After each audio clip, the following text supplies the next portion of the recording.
Bonjour mes frères et mes sœurs. Aimez-vous les changements dans votre vie? Êtes-vous content de ce que vous êtes, de ce que vous faites, du travail que vous avez? Aimez-vous votre famille, si vous avez une famille? Est-ce que les gens autour de vous plaisent-ils? Autrement dit, s'il fallait changer quelque chose dans votre vie, qu'est-ce que vous vouliez changer? Votre profession, votre famille. Je me rappelle une fois un enfant qui me dit « Vous savez, moi, je voudrais changer de famille. » Eh bien, il y a des choses qu'on ne peut pas changer. Vous ne pouvez pas changer votre famille, mais vous pouvez changer votre attitude, vos rapports avec les vôtres. Et je continue. Qu'est-ce qu'il vous faut dans la vie pour être plus heureux, plus joyeux, pour que les choses aillent mieux dans votre vie? Si vous êtes marié, êtes-vous content de votre mariage? Si vous avez un travail, êtes-vous content de votre travail? Si vous avez des enfants, sont-ils obéissants? Sont-ils heureux? Autrement dit, nous avons tous besoin d'un changement, des changements, je dirais, pas un seul, mais de changements constants dans notre vie. La vie n'est qu'un changement, une suite de changements. Chaque instant, les choses changent, même dans la nature. Voilà pourquoi je vous pose la question. Si vous aviez la liberté, mettons, de changer des choses, et vous en avez souvent, qu'est-ce que vous changeriez dans votre vie? Votre façon de vivre, votre façon de penser, votre façon de vous comporter avec votre prochain, ou bien vous êtes solitaire? Préférez-vous vraiment voir les choses changer, et de quelle façon? À votre façon ou bien à la façon que Dieu vous décrit dans la Bible. Une chose est certaine, la vie, surtout la vie chrétienne, est sujette à un changement constant. Savez-vous que l'un des principes les plus importants dans la vie, c'est ce que l'apôtre Pierre a écrit en disant « Nous devons croître dans la grâce et la connaissance ». Croître signifie croissance. Croissance signifie changement. Chaque croissance, chaque changement produit des causes et des effets, c'est normal.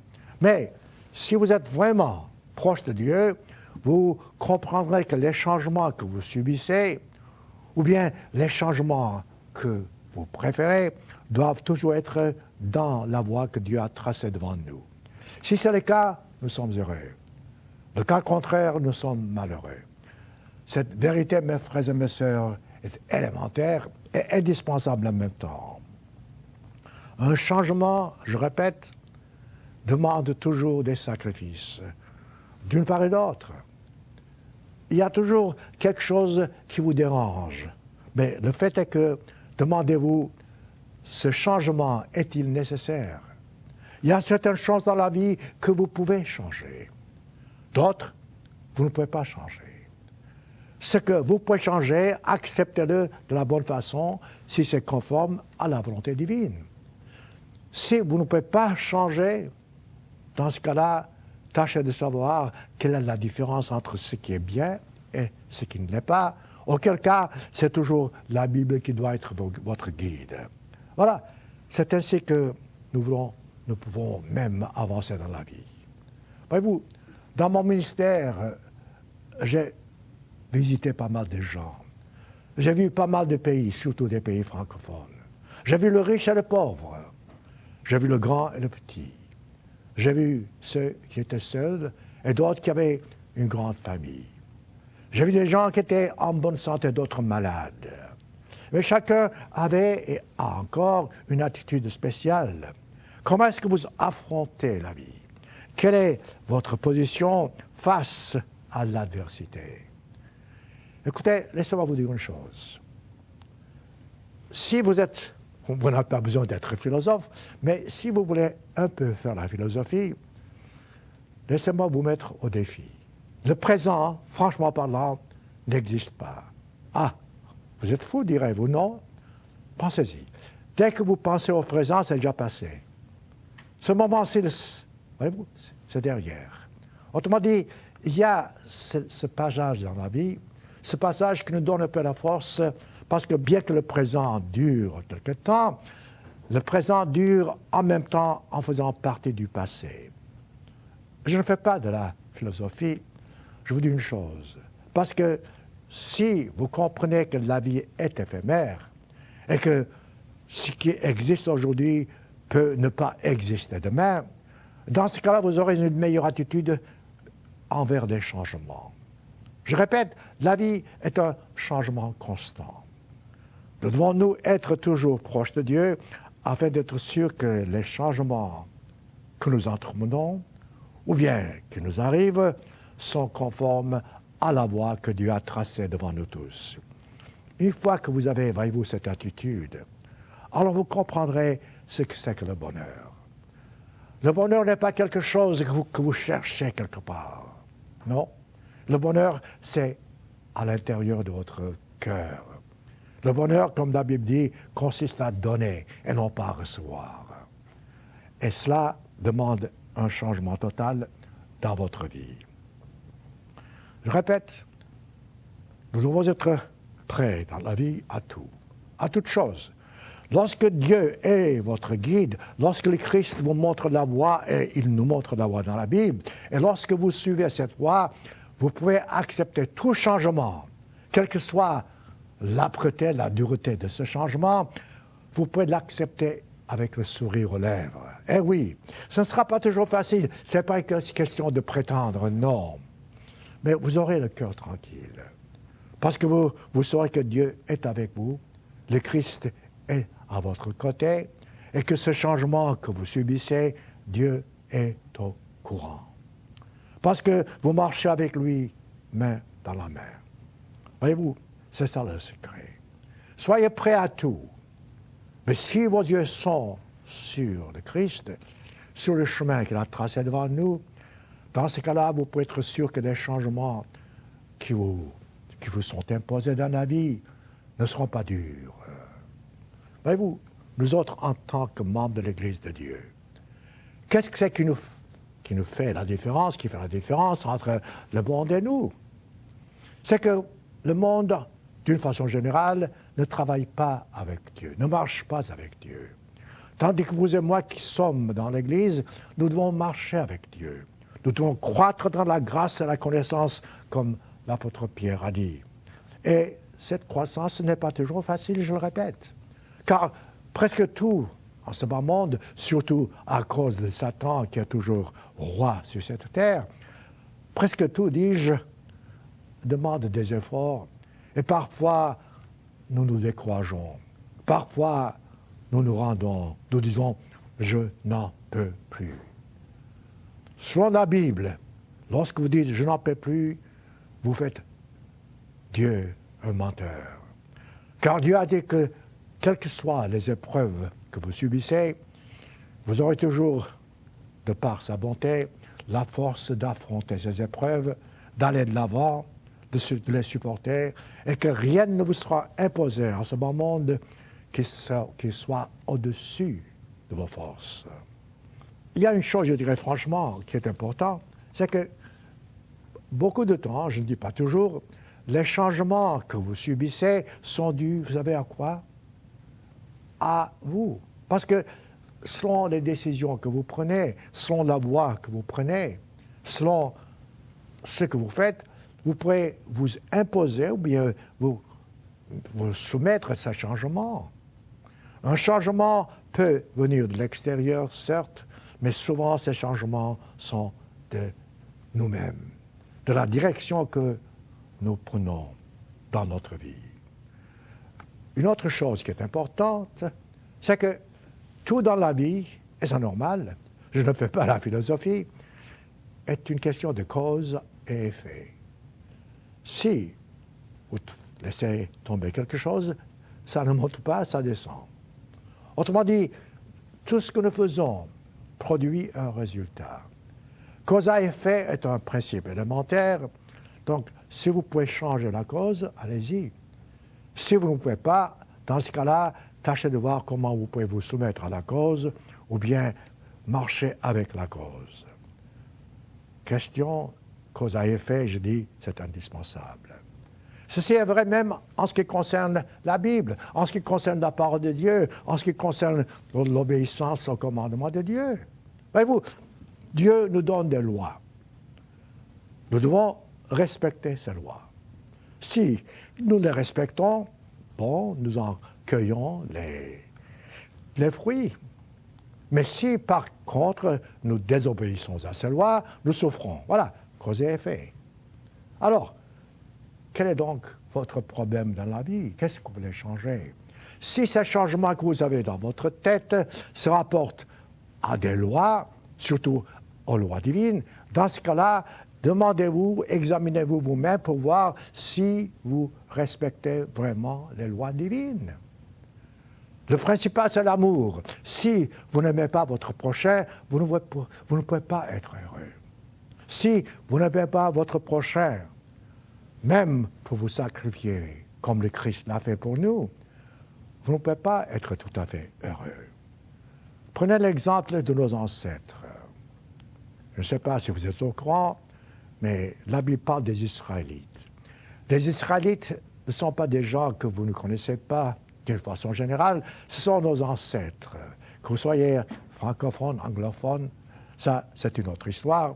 De toute façon, les Israélites ne sont pas seulement les Juifs, ça comprend les Juifs, mais ça comprend donc 12 autres groupes de nations, dont les francophones, dont les anglophones, etc. Donc Dieu a dit aux Israélites, vous observerez mes lois, mes ordonnances, mes commandements, vous serez heureux. Par contre, a-t-il ajouté, si vous ne le faites pas, vous serez châtiés, vous souffrirez. Regardez autour de vous, regardez où nous en sommes. Laissez-moi du reste vous lire quelques versets de Lévitique. L'Ancien Testament, d'accord, mais l'Ancien Testament fait partie du Nouveau. Donc Dieu a dit dans Lévitique, chapitre 26, entre autres, et je citerai quelques versets ici, et vous expliquerai le cause et effet. Dieu a dit, vous ne ferez point d'idoles. Alors, dès que vous commencez à faire des idoles, vous avez des difficultés avec Dieu. Vous ne vous élèverez ni image taillée, ni statue, et vous ne placerez dans votre pays aucune pierre ornée de figures pour vous prosterner devant l'Éternel. Voilà. Voyez-vous, automatiquement, nous savons ce qu'il faut faire, ce qu'il ne faut pas faire. Ensuite, Dieu termine ce verset et dit, « Je suis l'Éternel, votre Dieu. » Chaque fois que vous voyez dans la Bible cette petite sentence, « Je suis l'Éternel », c'est un tampon que Dieu met. Autrement dit, c'est une décision, c'est une loi, voilà le tampon. Ensuite, verset 2, Lévitique 26. Je prendrai mon temps, s'il le faut, parce que ça vaut la peine. Regardez voir ce que Dieu dit. Nous parlons d'être heureux, nous parlons d'obéir à Dieu. Il dit, vous observerez mes sabbats, au pluriel, et vous révérerez mon sanctuaire. Je suis l'Éternel. Encore une fois, le tampon. Donc, les sabbats. Il y a des sabbats qu'il faut observer, mais oui. Ce n'est pas mon sujet, mais prenez Lévitique 23. Il y a le sabbat hebdomadaire, il y a les sabbats annuels. Donc, Dieu dit que nous devons observer ces sabbats pour être heureux. Ensuite, verset 3, dit, si vous suivez mes lois, voyez-vous, cause à effet toujours, si vous gardez mes commandements et les mettez en pratique, dans ce cas-là, Dieu va faire quelque chose. Maintenant, c'est Dieu qui va faire quelque chose lorsque vous obéissez à sa volonté. Il dit, je vous enverrai des pluies en leur saison. Regardez où nous en sommes aujourd'hui. Il y a des endroits où la sécheresse est terrible. Beaucoup d'endroits, même aux États-Unis, ils souffrent de sécheresse qui produisent des dégâts fantastiques. Et pourtant, Dieu dit, je vous enverrai des pluies en leur saison. Aujourd'hui, les pluies ne tombent pas en leur saison. La terre donnera ses produits. Regardez où nous en sommes. Si vous suivez la nouvelle, le monde est affamé, meurt de faim, parce que la terre ne produit pas de fruits assez suffisamment. Les arbres des champs, dit-il, donneront des fruits, leurs fruits. Si ça arrive, mais c'est dommage que les gens ne suivent pas les lois divines, même pour savoir comment être bénis. Il dit, verset 5, « À peine aurez-vous battu du blé que vous toucherez à la vendange. » C'est beau ça, c'est beau, c'est comme la promesse, les promesses que Dieu a faites à Adam et à Ève. Il dit, « Cultivez la terre et vous serez bénis. » Aujourd'hui, nous ne sommes pas bénis parce que nous avons transgressé des lois divines qui régissent le contrôle de la terre. Il dit, vous mangerez à satiété, ainsi de suite. Vous serez en sécurité dans votre pays. Sécurité, mais voyons. Si vous voyagez en voiture, vous savez que c'est que la sécurité. Mais il n'y a pas de sécurité. Dans nos maisons, nous ne sommes pas sûrs. Lorsque nous quittons la maison pour une raison ou pour une autre, nous ne savons pas si la maison ne sera pas cambriolée pendant notre absence. Verset 6, toujours Lévitique 26. Je prends mon temps, ça vaut la peine. Lisez-le tout vous-même du reste. Il dit, je mettrai la paix dans le pays. La paix. Savez-vous, mes frères et mes sœurs, que depuis la fin de la Deuxième Guerre mondiale, nous avons eu plus de 200 guerres, petites et grandes en ce bas monde.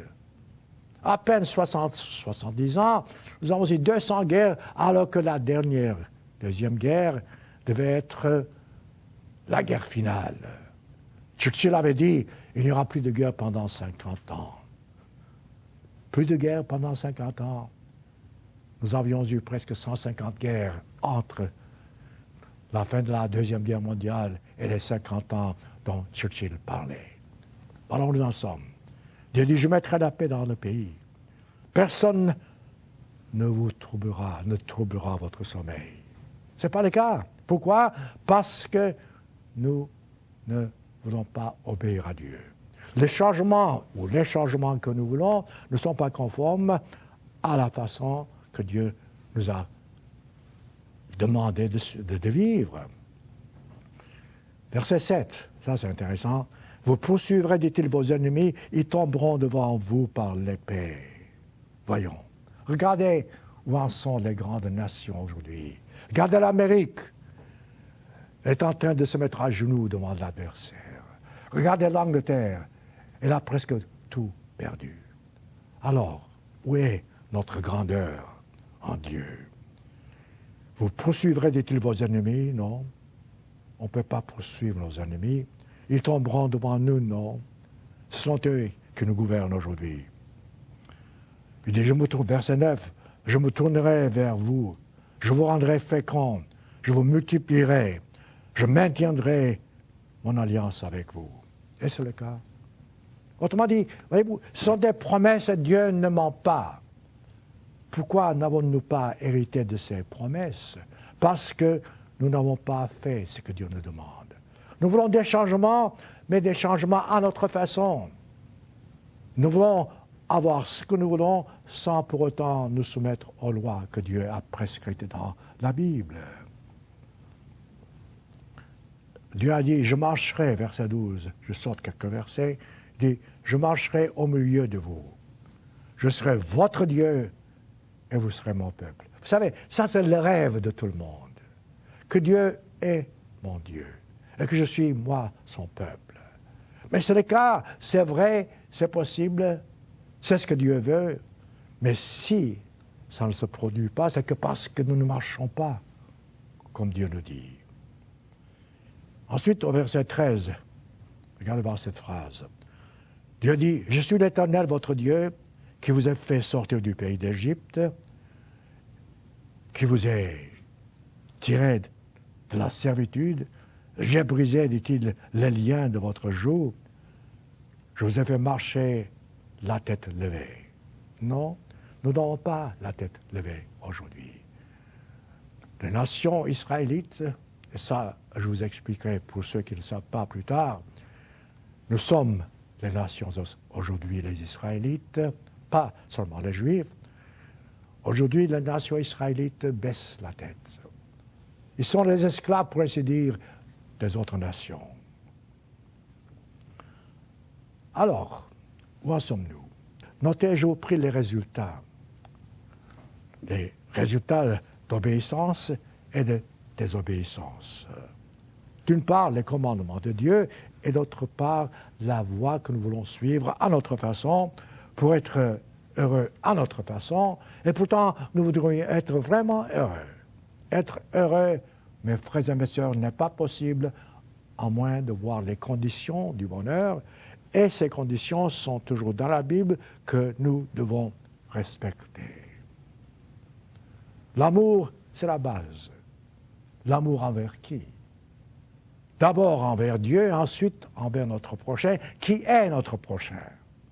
Pas seulement les membres de notre famille, pas seulement des gens que nous aimons, l'étranger, celui qui a besoin de nous, l'orphelin, la veuve. Ceux qui ont besoin de nous, voyez-vous, c'est une partie de notre famille.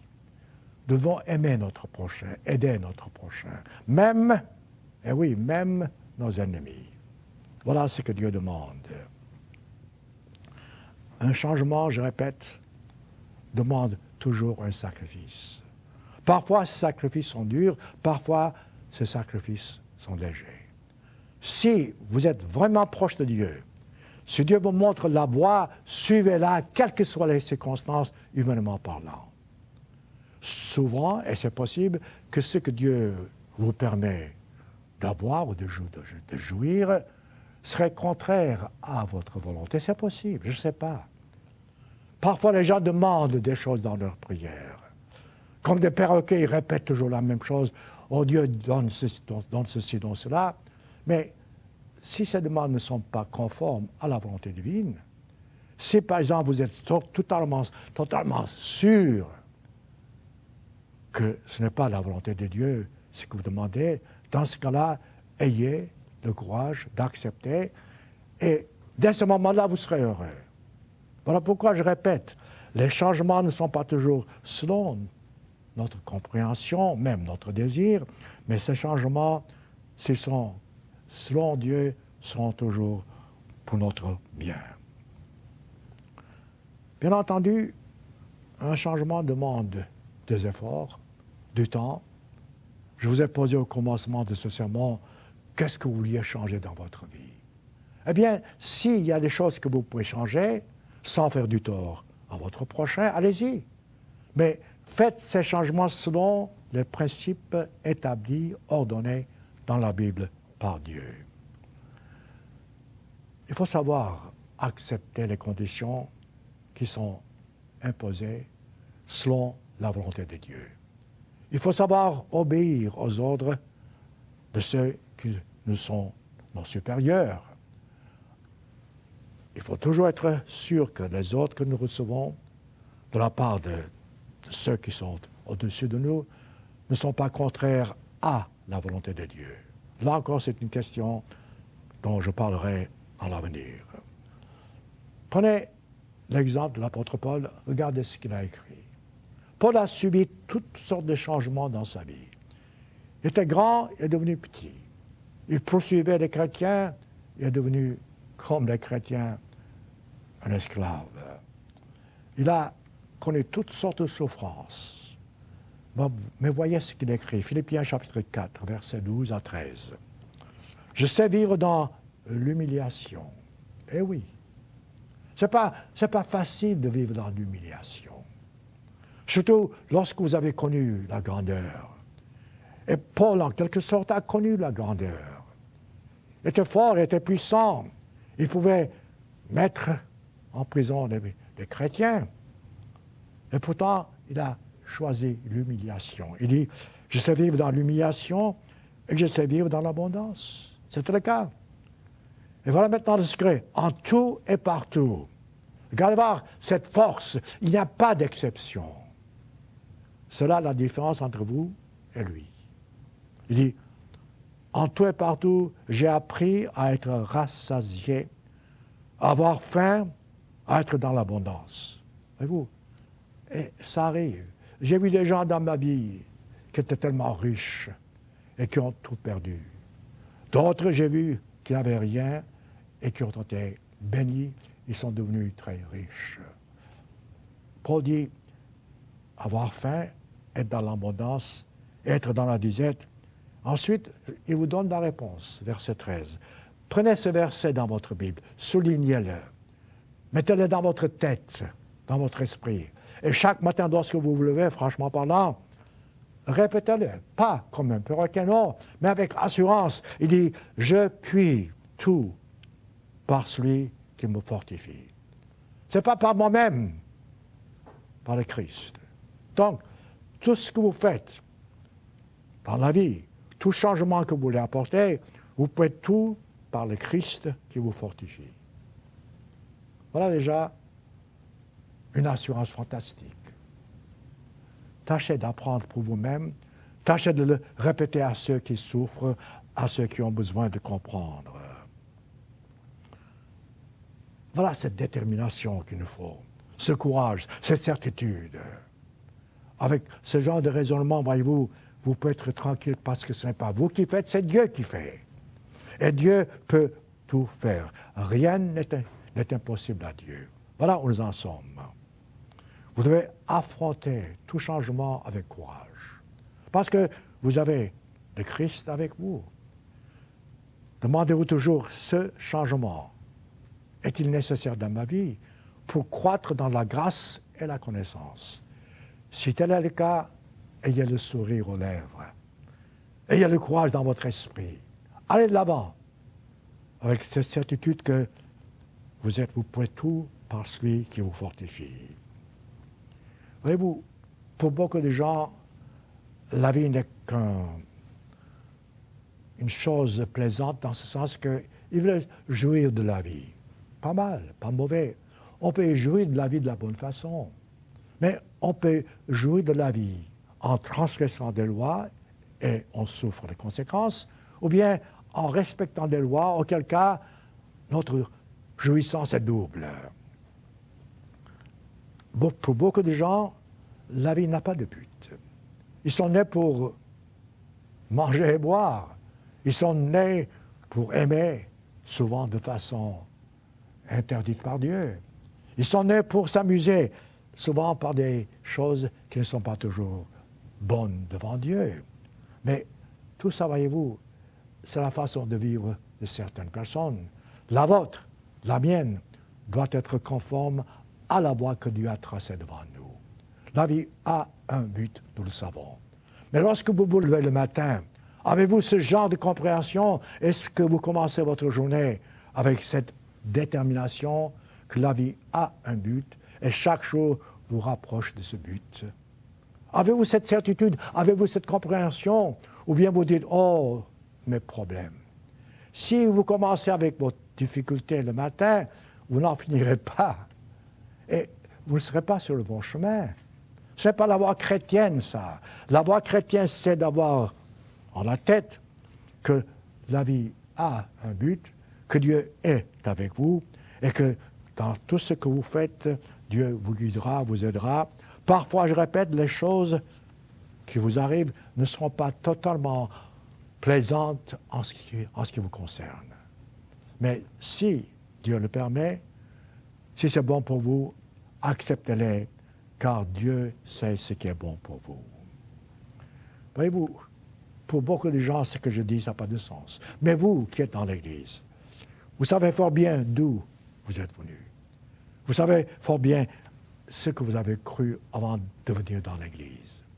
Et vous avez appris dans l'Église que ce que vous aviez cru n'était pas juste. Et que vous êtes né un jour pour être né dans la famille divine. C'est une vérité qui nous échappait alors que cette vérité nous est révélée dans la Bible. Nous sommes nés donc pour un jour être transformés. Nous le savons, nous le disons toujours. Mais est-ce que vous vivez en conséquence?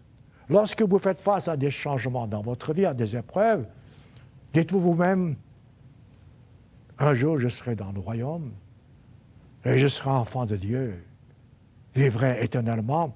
Voilà comment vous pouvez, voyez-vous, changer des circonstances. Lorsque vous voyez ceci, lorsque vous pouvez voir la vie que mène ce monde d'une façon générale, où les gens en sont, pour ainsi dire, et lorsque Dieu, qui nous a promis la vie éternelle, et que nous sommes dans l'Église de Dieu, nous ne sommes rien, et nous n'avons pas peut-être les plaisirs que les autres ont, ou les fortunes même, mais nous avons un avenir qui surpasse toute espérance. que le monde a. Jetez un coup d'œil sur ce monde, je vous prie. Enfin, je n'ai pas besoin de vous poser cette question, vous le savez fort bien. Où en sommes-nous aujourd'hui? Quels sont les plaisirs que vous voudriez avoir dans la vie? Et échanger aux promesses que Dieu vous fait dans la Bible. Quels sont ces plaisirs? Réfléchissez. Si vraiment vous comprenez bien, sachez que tout ce que vous désirez et qui est bon pour vous, Dieu fera de sorte que vous puissiez en jouir. Peut-être que je répète, pas exactement comme vous voudriez, mais nous sommes tous différents. Certains aiment la solitude, d'autres aiment la compagnie. Quoi qu'il en soit, tâchez d'être toujours proche de Dieu et être un citoyen du royaume de Dieu en ce moment. Un ambassadeur représente son pays. Nous, membres de l'Église, nous devons représenter Dieu, le royaume de Dieu. Voyez-vous, ce que nous appelons en ce moment de souffrance, la plupart du temps, ces souffrances sont dues à notre nature humaine, aux décisions que nous prenons, aux changements que nous apportons dans notre vie à cause de notre nature humaine. Regardez ce monde. Vous savez, il y a 50 ans, j'étais en France, en Europe. J'étais encore jeune et j'ai aussi fait des folies, je sais. Mais même en ce temps-là, il y a 50 ans, lorsque je considère ce que la vie était, c'est tellement différente de ce que c'est aujourd'hui. Les gens, quand même, avaient une certaine attitude. Aujourd'hui, c'est la folie. Aujourd'hui, les gens se sont éloignés de Dieu. Aujourd'hui, les gens cherchent avant tout les plaisirs charnels, la richesse, les richesses, et avant toute chose, ils suivent la voie de la dégénérescence. Ce monde est en train de se détruire. Je me rappelle la plaisanterie que j'avais entendue il y a longtemps. C'est quelqu'un qui tombait du 10e étage. En passant par le 16e, il dit « Pour le moment, tout va très bien ». Et c'est le cas. Ce monde est en train de tomber du 10e étage, pour ainsi dire. Et pour le moment, peut-être nous sommes au 6e étage ou 5e, je ne peux pas vous dire, mais pour le moment, tout va très bien. Nous nous trompons. Un jour, nous verrons comme nous avons été bêtes, pour ainsi dire. J'ai vécu en Europe. Je vis aux États-Unis. J'ai vu des changements drastiques dans le monde, des inventions fantastiques. Aujourd'hui, la jeunesse prend pour acquis toutes ces grandes découvertes. J'ai pu voir dans le temps, lorsque j'étais très jeune, qu'on pouvait vivre sans cela. Bon, ce n'était pas aussi agréable, si vous voulez, mais il est possible de vivre sans cela.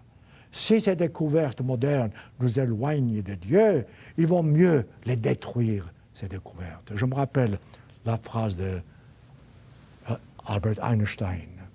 Vous savez ce qu'il avait dit? Il a dit, si je savais que les gens transformeraient mes formules pour en faire une bombe atomique, j'aurais préféré être plombier. Et c'est vrai. Voilà comment les gens changent tout.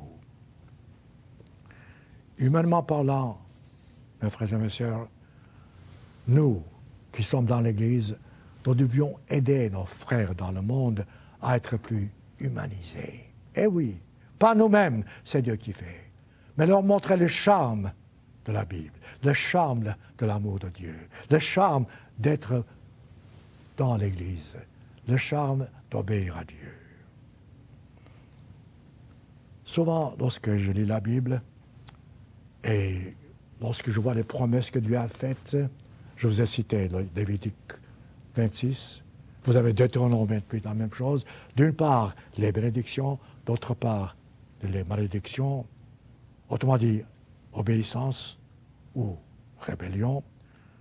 Souvent dis-je, il y a un verset qui me travaille. Parce que, comme j'ai dit, j'ai vécu dans le monde. J'ai vu l'Europe, j'ai vu l'Amérique, j'ai vu en partie les Antilles surtout. Et j'ai vu comment certains souffrent sans se rendre compte, sans savoir pourquoi ils souffrent. Et aux États-Unis, je regarde un grand pays, riche, fort, puissant, la plus grande puissance, dit-on. Et tout d'un coup, aujourd'hui, regardez où nous en sommes. L'Amérique se prosterne devant d'autres nations qui sont plus riches, pour ainsi dire, qui deviennent plus puissants. Et vous savez que Dieu a prédit cela dans la Bible. C'est ce verset auquel je pense souvent, surtout dernièrement. Laissez-moi vous le citer. Deutéronome chapitre 28. Là, c'est encore obéissance des obéissances. Deutéronome 28, verset 47, Dieu a dit, à nous tous qui sommes Israélites, pour n'avoir pas au milieu de l'abondance. Nous avions et avons encore un peu d'abondance de toutes choses. Servis l'Éternel, ton Dieu, avec joie et de bon cœur. Notez-le, avec joie et de bon cœur. Tu serviras au milieu de la faim, de la soif, de la nudité, de la disette, de toutes choses, tes ennemis, que l'Éternel enverra contre toi. Il mettra un joug de fer sur ton cou jusqu'à ce qu'il t'ait détruit. Ce n'est pas que Dieu veuille nous détruire, c'est que nous nous détruisons nous-mêmes. Voilà les conditions. À mesure que les années passent, ces avertissements deviennent de plus en plus réels. Beaucoup de gens lisent la Bible comme quoi l'Ancien Testament ne se rapportait qu'aux Juifs, un point c'est tout, mais ils se trompent. Nous, dans l'Église, nous devons savoir que l'Ancien Testament et le Nouveau Testament s'adressent à nous tous et que le peuple choisi dont parle la Bible, ce sont les Israélites, dont les descendants sont les francophones, sont les anglophones, et ainsi de suite. Je répète, ça c'est un sujet dont nous parlerons plus tard. Mais nous sommes les enfants de Dieu aujourd'hui. Nous sommes l'Israël moderne, y compris les Juifs, certes. Mais où en sommes-nous? Qu'est-ce que nous faisons?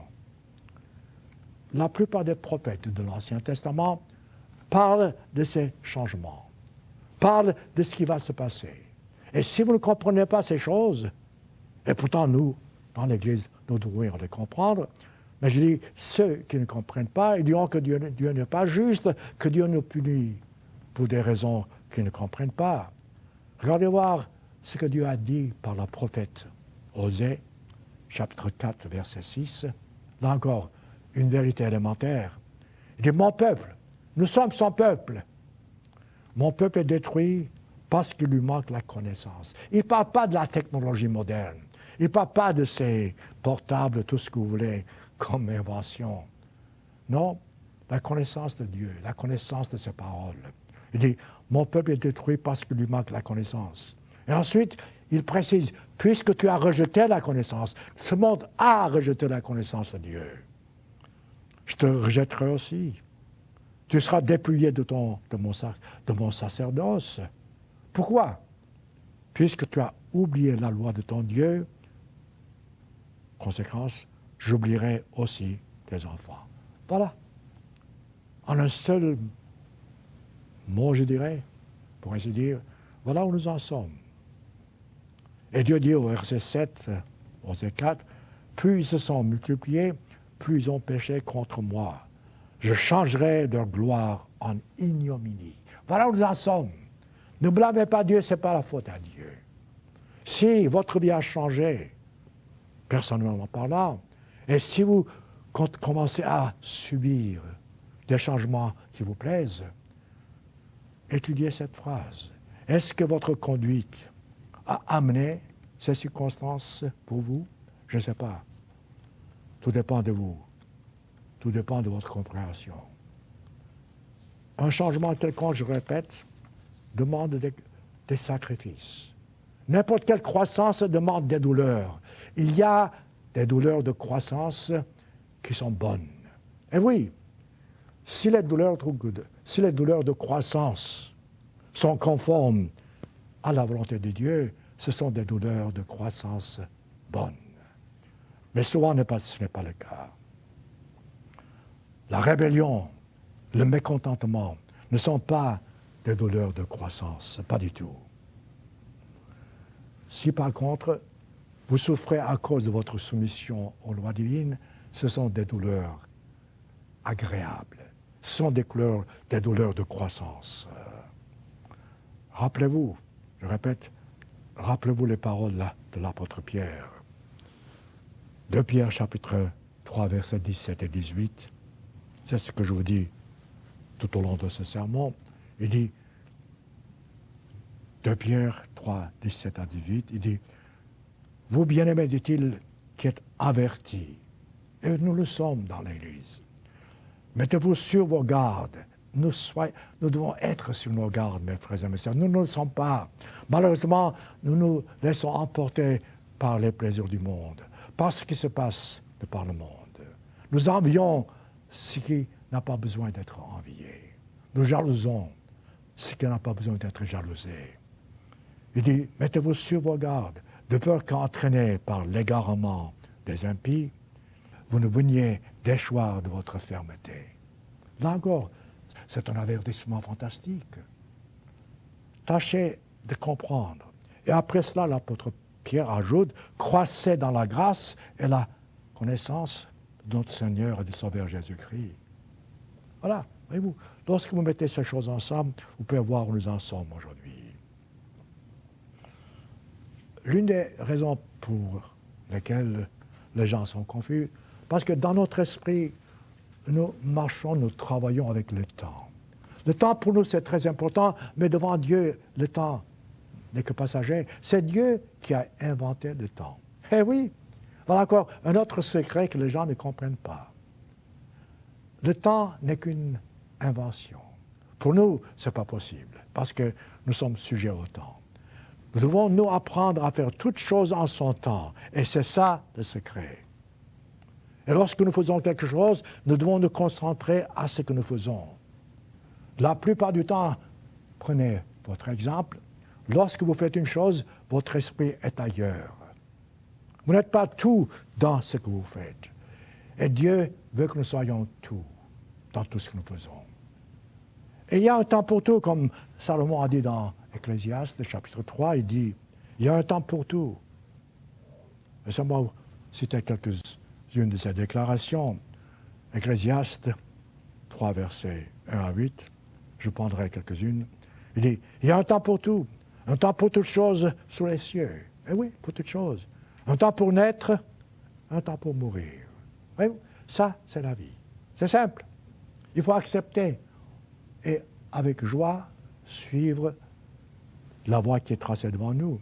Un temps pour planter, un temps pour arracher ce qui a été planté. C'est la nature, les saisons. Un temps pour tuer, un temps pour guérir. Autrement dit, pour tuer, ce n'est pas la chose que nous disons pour tuer, mais un temps pour mettre fin à quelque chose, un temps pour refaire une chose. Un temps pour abattre, un temps pour bâtir. C'est ça, la signification. Un temps pour pleurer, un temps pour rire. Et ce sont des choses qui arrivent. Un temps pour se lamenter et un temps pour danser. Et ainsi de suite. Je ne veux pas continuer. Vous n'avez qu'à continuer le reste et voir ce que Salomon dit. Si vous comprenez l'importance de la valeur du temps, donc ne gaspillez pas votre temps. Ce que vous faites, faites-le avec plaisir, avec joie, avec détermination. Et je répète, concentrez-vous à ce que vous faites. Ne soyez pas comme beaucoup de gens qui font quelque chose et pensent à d'autres choses. Autrement dit, ils ne se concentrent pas dans le travail qu'ils font. Ce n'est pas ainsi que vous pouvez aimer Dieu. Ce n'est pas ainsi que vous pouvez vraiment comprendre l'importance de la vie. Prenez le temps d'examiner la direction que votre vie a prise. Où en êtes-vous aujourd'hui par rapport à ce que vous étiez hier? Et où en serez-vous aujourd'hui par rapport à ce que vous serez demain? Tout dépend de vous, des décisions que vous prenez. Voilà des changements qui sont importants et qui, en quelque sorte, dépendent de vous. Si vous gaspillez votre temps, si vous gaspillez vos efforts à des choses qui ne sont pas vraiment importantes aux yeux de Dieu, dans ce cas-là, hélas, vous perdez votre temps. Je dis souvent, lors de mes conversations avec des gens, qui me demandent par exemple des conseils, pour autant que je puisse leur donner, comment ils pourraient être plus heureux. Je dis, écoutez, le matin, lorsque vous vous levez, à quoi pensez-vous? C'est une bonne question. Est-ce vraiment à ce que vous allez faire le jour même, aux difficultés que vous aurez peut-être, ou bien vraiment, est-ce que vous vous levez en disant, Dieu, merci. Merci pour la nuit, merci pour ta protection, merci pour la vie. Merci de ce que j'ai l'occasion de croître dans la grâce et la connaissance, et que je pourrais avancer pour qu'un jour je puisse être dans ton royaume. Voilà un commencement. Le matin, oui, le matin, pourquoi pas, et le soir aussi, et dans la journée. Alors, les choses changent, voyez-vous. La plupart du temps, je répète, nous autres humains, nous avons tendance à respecter, entre guillemets, l'essentiel, je dis respecter, entre guillemets, et négliger le reste. Mais ce n'est pas la volonté de Dieu. Ça, Dieu appelle hypocrisie. Notez-le. Matthieu 23, 23. Le Christ a dit malheur à vous, scribes et pharisiens, hypocrites. Voilà la définition d'hypocrite. Parce que vous payez la dîme de la menthe, de l'anis, du cumin, et que vous laissez de côté le plus important. Voyez-vous, voilà l'hypocrisie. C'est quoi le plus important? La plupart des gens ne comprennent pas ce qui est le plus important dans la loi, dans la vie. Il dit, la loi, la justice, la miséricorde et la fidélité. Voilà ce qui est le plus important. La justice, la miséricorde, la fidélité. Et ensuite, le Christ ajoute, le verset suivant, c'est là ce qu'il fallait pratiquer sans négliger les autres choses. Voilà la force, sans négliger. Souvent, nous négligeons ce qui est secondaire. Voilà pourquoi nous ne comprenons pas Dieu. Je vous ai cité souvent l'exemple des deux sœurs dont il est question dans Luc chapitre 10. Ce sont deux sœurs qui aimaient le Christ. Ce sont deux sœurs qui voulaient obéir à Dieu. Ce sont deux sœurs qui voulaient survivre. Ce sont deux sœurs qui vraiment cherchaient à plaire au Christ. Mais l'une d'elles, Marthe, c'est dans Luc chapitre 10, vous n'avez qu'à lire, verset 38, Marthe était très contente de recevoir le Christ dans sa maison. Sa sœur, nommée Marie, au lieu de faire le nécessaire pour recevoir le Christ, était assise au pied du Christ pour apprendre. Et Marthe n'était pas contente. Je paraphrase l'histoire. Marthe, vous voulez que le Christ fasse quelque chose? Il dit, écoute, fais quelque chose comme ma sœur vient de m'aider. Qu'est-ce que le Christ lui a dit? Verset 41, Luc 10. Il dit, Marthe, tu t'inquiètes, tu t'agites pour beaucoup de choses. Une seule chose est nécessaire, dit-il, Marie a choisi la bonne part.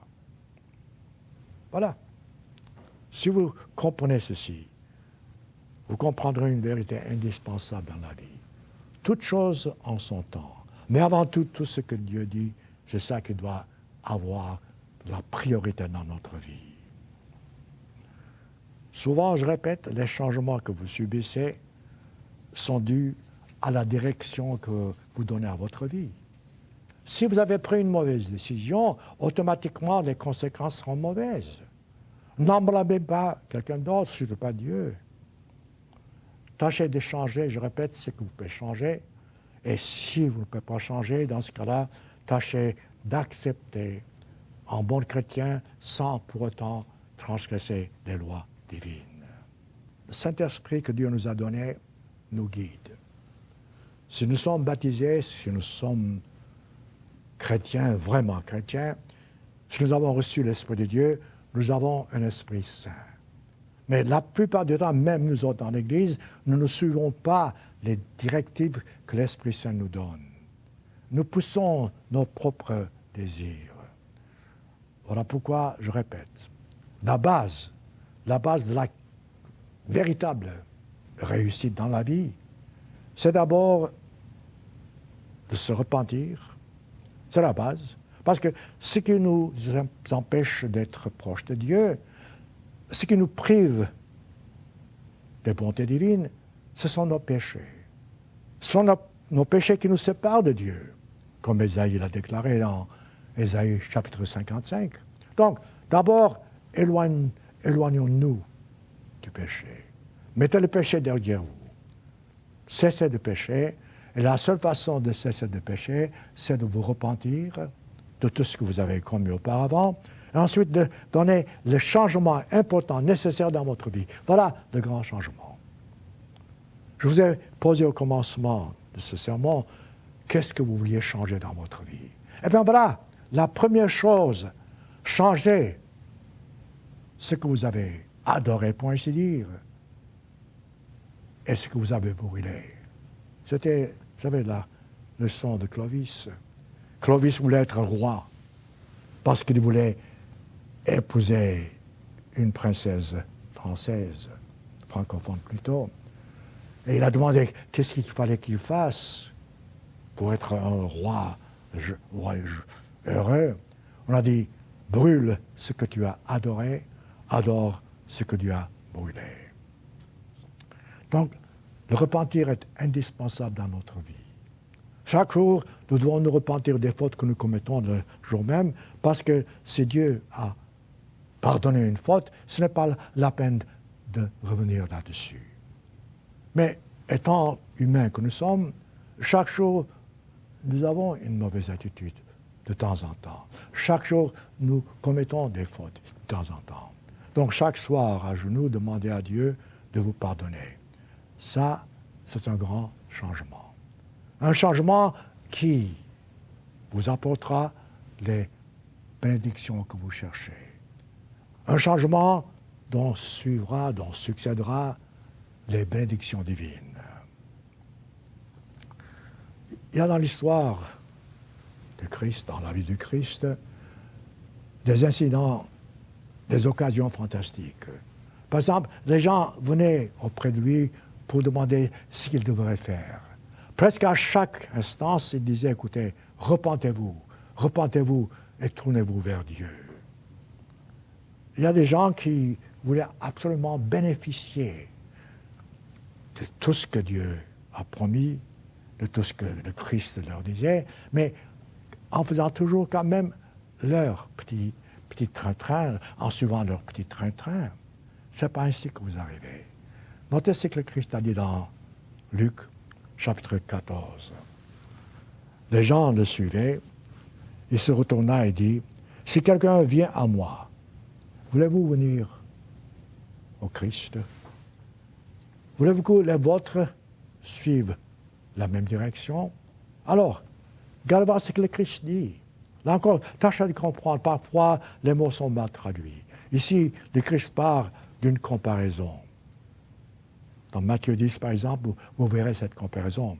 Le Christ dit, si quelqu'un vient à moi et haït, autrement dit, aime plus que moi son père, sa mère, sa femme, ses enfants, etc., ne peut pas être mon disciple. Autrement dit, il n'y a pas de comparaison.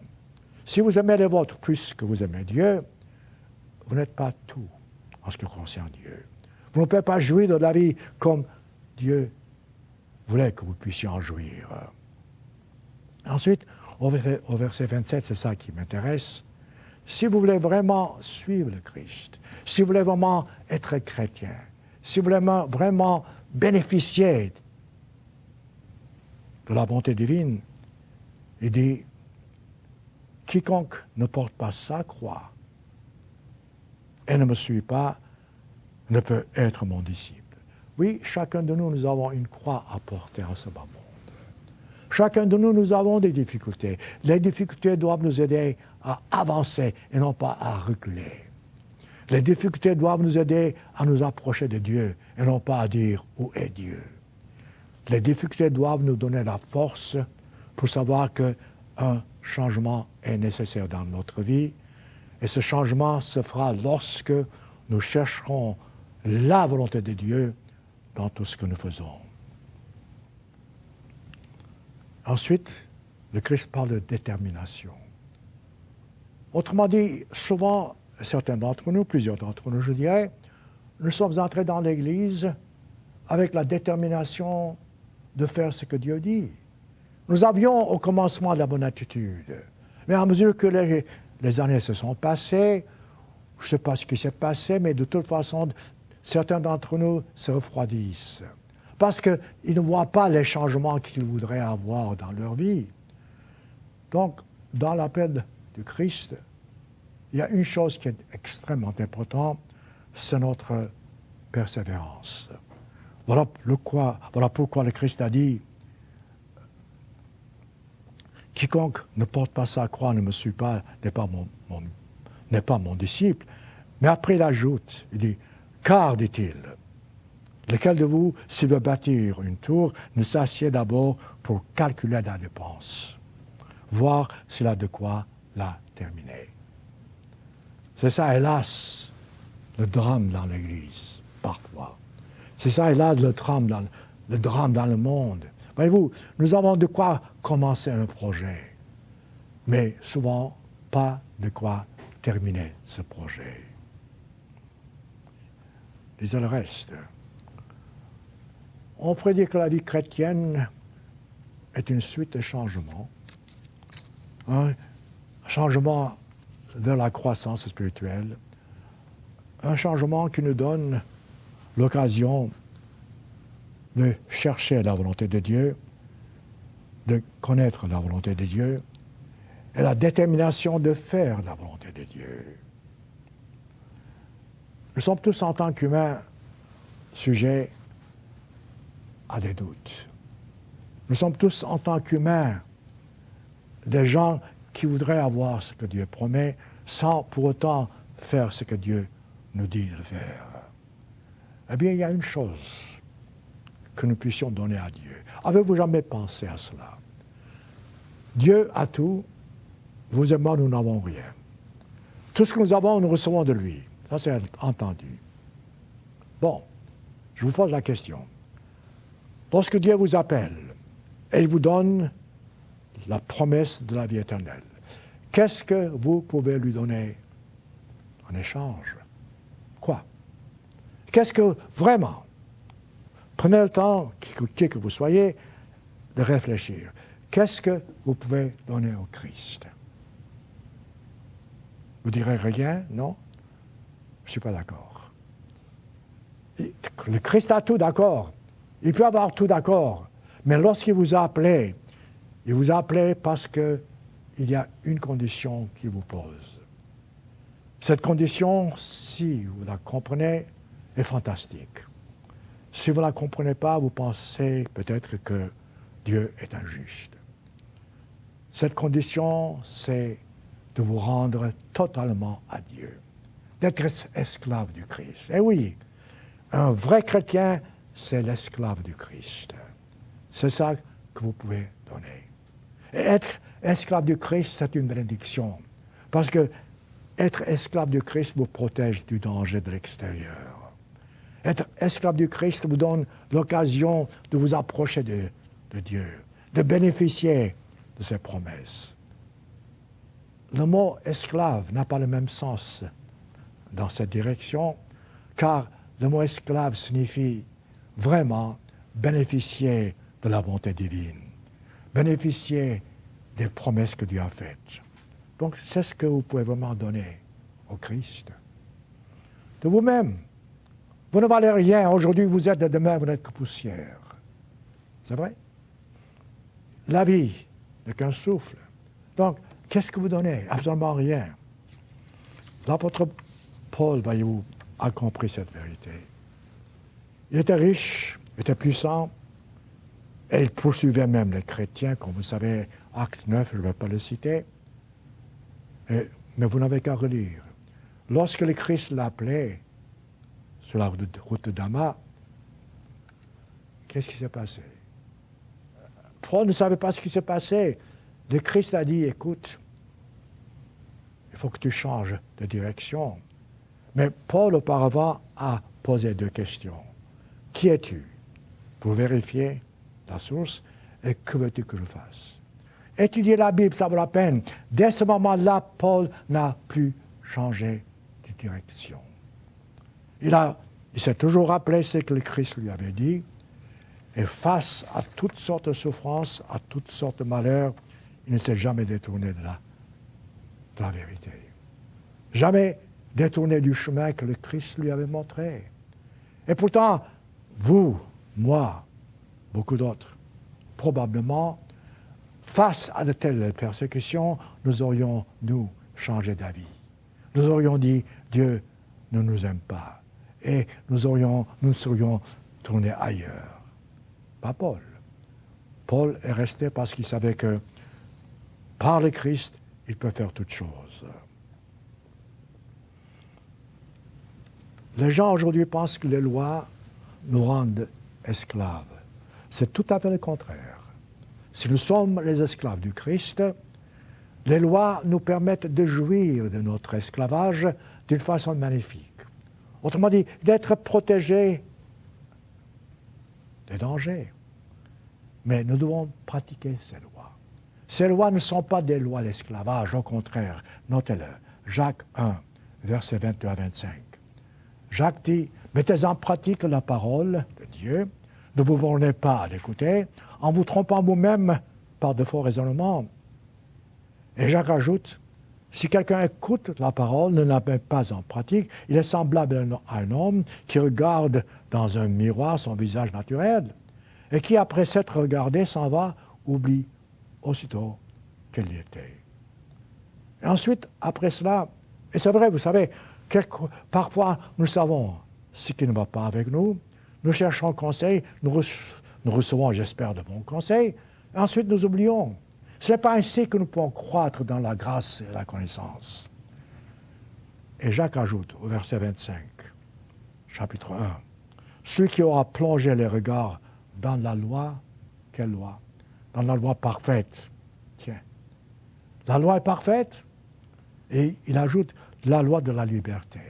Combien sont les chrétiens de par le monde qui croient à ce verset?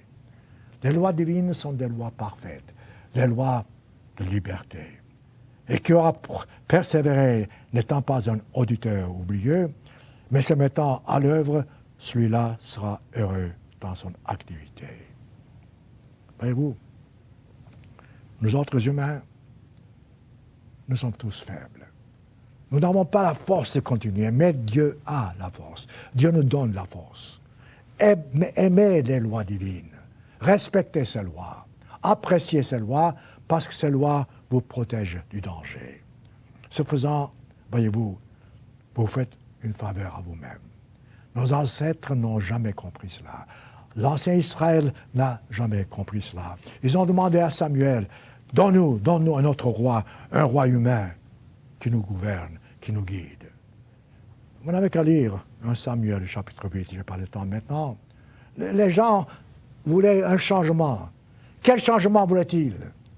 Ils voulaient être comme les autres nations qui, elles, avaient des rois humains, alors qu'Israël avait Dieu en tant que roi. Et qu'est-ce que Dieu a dit à Samuel? Il a dit, écoute Samuel, vous n'avez qu'à lire verset 8, chapitre 8, 1 Samuel 8. Il dit à Samuel, écoute, dis-leur des difficultés qu'ils auront, je paraphrase. Dis-leur qu'ils seront malheureux, ils seront des esclaves des hommes. Dis-leur qu'ils perdront tout. Les gens ont entendu cela. Et qu'est-ce qui s'est passé? Après avoir tout écouté, verset 19 de ce chapitre, 1 Samuel 8, après avoir écouté tout ça, le peuple refusa d'écouter la voix de Samuel. Non, dirent-ils, mais il y aura un roi sur nous. C'est là où nous en sommes aujourd'hui en ce qui concerne l'humanité. Alors, vous voulez un changement dans votre vie? Vous n'aimez pas la routine? Voilà, je vous ai dit aujourd'hui, en gros, la façon de faire le changement nécessaire. Un changement qui vous met sur le bon chemin. Un changement qui vous donne la joie au cœur. Face à l'adversité, vous aurez le sourire aux lèvres. Face aux déceptions, vous aurez toujours je dirais, la force d'aller de l'avant. Avant tout, sachez que Dieu est disposé à vous pardonner lorsque vous vous tournez vers lui. Dieu ne veut pas du tout que nous souffrions. Nous souffrons parce que parfois nous choisissons de suivre la voie de Satan, qui nous promet tout et qui ne peut absolument rien nous donner. En fin de compte, laissez-moi vous citer l'apôtre Paul de Romains, chapitre 12, qui vous montre quel est le changement que Dieu veut que vous ayez dans votre vie. Romains 12, versets 1 à 2. Paul dit, je vous exhorte, frères, par les compassions de Dieu. Savez-vous ce que c'est que la compassion? La compassion, c'est lorsque vous faites quelque chose, par amour, par détermination, pour donner quelque chose. La vie est faite pour donner, non pas pour recevoir. Comme le Christ a dit, il est plus heureux de donner que de recevoir. Je paraphrase. Mais voyez-vous, Paul dit la même chose dans Romains 12. Il dit, je vous exhorte, dit-il, frères, par les compassions, l'amour de Dieu, à offrir vos corps comme un sacrifice vivant, saint, agréable à Dieu, ce qui sera de votre part un culte raisonnable. Comment ferons-nous cela? Au verset 10, au verset 2, il dit, ne vous conformez pas au siècle présent. Ne faites pas ce que le monde fait autour de vous. Ne suivez pas le chemin que le monde suit. Mais soyez, dit-il, transformés. Voilà le changement. Transformés par le renouvellement de l'intelligence de votre esprit, afin que vous discerniez quelle est la volonté de Dieu, ce qui est bien, ce qui est agréable à Dieu. Voyez-vous, c'est ce genre de changement dont nous avons besoin tous. Et lorsque nous avons cette compréhension, alors nous pouvons faire face à toute adversité et nous lever le matin, le sourire aux lèvres, et nous coucher le soleil, le cœur tranquille.